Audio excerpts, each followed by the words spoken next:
Delighted to see you today.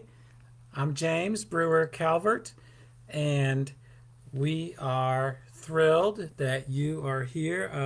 I need to close some application. I don't know what I'm closing. Okay, here we are. It's September 26th.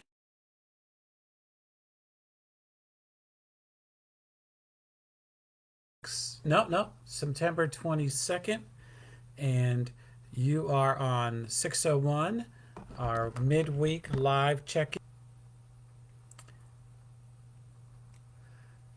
We're going to talk about children and youth ministry tonight and just take a few minutes and process the joys and challenges and good times of youth ministry. I speak with you not as an expert, one who has invested a lot of time and a lot of love in doing and being in children's ministries and youth ministries. If you were to add up all the weeks and weekends that I've spent in youth ministry, it would total a year. So that is a year in the life of a faithful Christian has been spent alongside young people doing youth ministry. I was blessed to be born and raised in a church in East Harlem in New York City called the Church of the Living Hope that had a dynamic and imaginative youth ministry program. It was the kind of program you really wanted to go to and be a part of. It was the kind of program that fostered young people to become leaders. And today, many of those young people who were in the youth program in the 50s, 60s, and 70s are today community leaders all around the country and around the world. So let's do it. Youth ministry is powerful, and it can foster and build lives that change the world. I've had a lot of fun in youth ministry. One of my favorite stories is when I was at Camp Christian down in Gordon, Georgia. You go south to Macon and you turn left, and when you meet Jesus in the middle of nowhere, you're in Gordon, Georgia. And so I was at Camp Christian sitting at a table with fifth grade boys. Boys decided to sit at one table and the girls were over there at another table. And so one of the boys lowers his voice and he goes, "I'm in love with Sally." And we all look over at Sally and we look back at him, and I go, "That is wonderful, wonderful. We're so glad. And does she know?" And he says, "No, I haven't figured out how to tell her. So every time I see her, I put an ice cube down her back." You gotta love it. Kids are amazing. They're so imaginative and creative, and opportunities abound for listening and loving and laughing. I'm going to say one thing about youth ministry is that I've learned a lot more than I've taught. Young people have taught me so much about life and about love, about God, about building community, about listening to each other. One of my all-time teachers was a young man who was this story has two parts. And the first part is that when he was a senior at Parkview High School, he was a swimmer on his high school swim team, and he wanted to go to church camp. And the coach said, "No, you can't go to swim camp. You can't go to church camp because you got to practice every day." So he arranged that he would have access to the camp pool every morning from 6 a.m. to 7 a.m. to practice swimming. Well, they asked me as a keynote speaker if I would be the lifeguard for that hour. So I said, sure. So every morning for the whole week of camp, I got up at 5:30 in the morning, and Harrison got up wherever he was at 5:30, and we met at the pool, and then he put a weight behind him with a rope wrapped around his body, and he swam laps for an hour, dragging a weight, while I sat on the poolside table and sipped coffee and worked on my keynotes. I really admired his dedication to his sport, but more so I admired his dedication to God. When Harrison was 15, he went as a counselor to work with what was called Camp Balaam, which is now called Camp Oasis. And, and he was a counselor for working with kids who were underprivileged, which is the word they use. I don't know if there's a better word, but just at-risk youth. And so he was working there for the summer, but he was really upset that those children did not get camp t-shirts. And he was told there was no money in the budget for camp t-shirts for kids in Camp Balaam. This is now 15-year-old Harrison decided that before he turned 16, he would raise enough money for those kids to get t-shirts. And so for the next year of his life, he worked part-time jobs, he hustled, he mowed lawns, he babysat, he did whatever job he could do to raise money. And at the end, when he turned 16, he indeed had raised enough money for every child in Camp Balaam to get a camp t-shirt. That's imagination. That is dedication. That is a fabulous story of a young person teaching adults what it means to be community. How do I know this? Harrison did not tell me that story. His mother did, Landa. And I asked Landa if I could ask Harrison for permission to share that, and she said yes.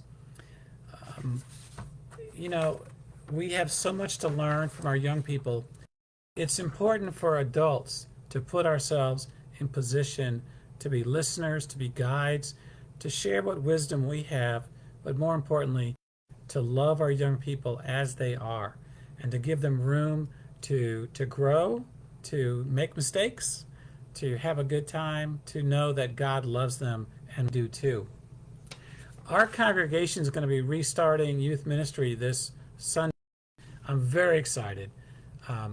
This summer, while I was on sabbatical, I just kept thinking, I really want us to reinvigorate our youth ministry program.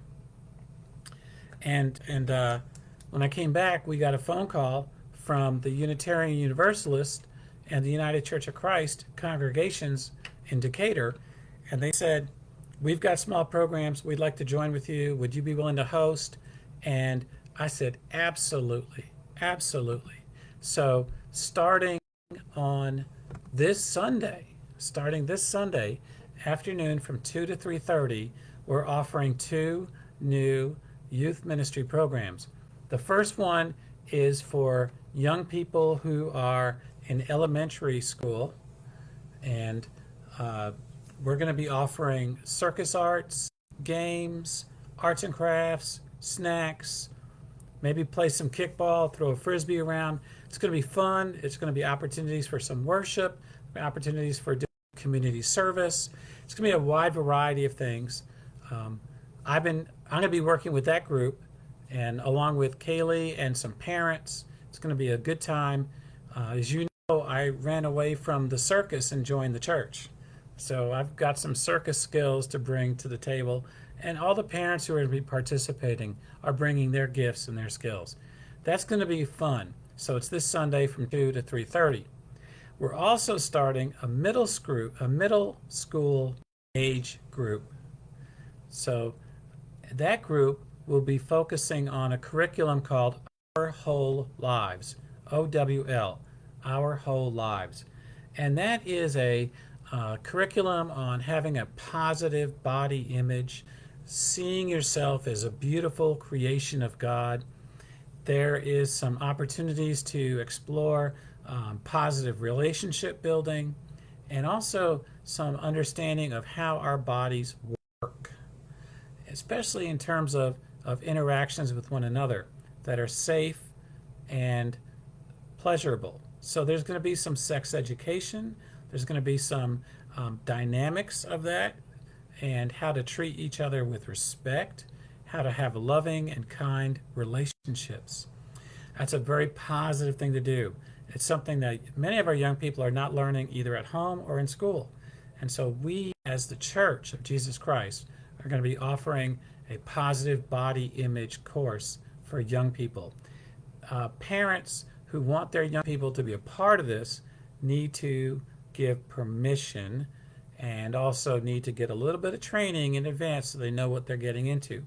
So contact me at the church, and let me know if you're interested in either the circus arts and games and fun with the elementary age group or with the middle school group, which will be looking at Our Whole Lives curriculum. Those are both this Sunday from 2 to 3:30, and it's going to be almost every Sunday, not 100%, but a lot of Sundays coming up. I'm very excited. I think this is a gift of God, a gift to share love, a gift to be present, a gift to listen, and to have fun. I'm just so proud of our church and our community for sharing we have with the young people in the world, and in turn, our young people are going to be teaching us, and they're going to be our leaders. And so let's raise up a child in the way he or she or they should go. It's so important, so important. Um, I'm glad that you're checking in. I see some folks are online, and good evening, William and Jack and Barbara and Peter and all my good friends. Yes, Barbara Powell and Ice Cube. Isn't that what fifth grade boys do? They do. And the other side of that story of the Ice Cube is that the girls had all brought nail polish, and they would, one at a time, they would tackle the boys. And so they'd grab a boy and then hold him down, and they would paint his nails. They loved it. And the boys would walk away like, ah! And one of those little fifth grade girls came up to me and she said, next year, we're bringing glitter. True story. True story.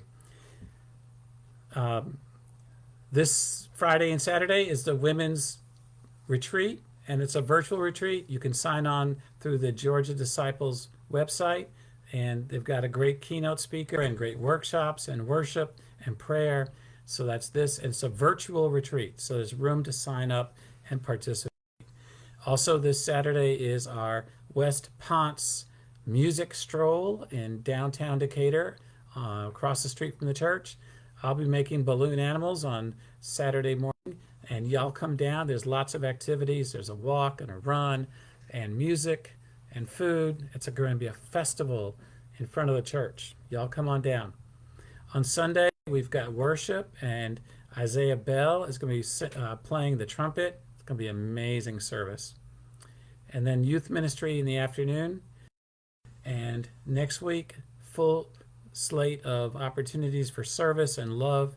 And the handbell choir starts a week from tonight. And then next Saturday, the 2nd, is the funeral at First Christian Church of Decatur for the Reverend Bob Clark, who pastored as minister of music and Christian education for 46 years at First Christian Church of Decatur.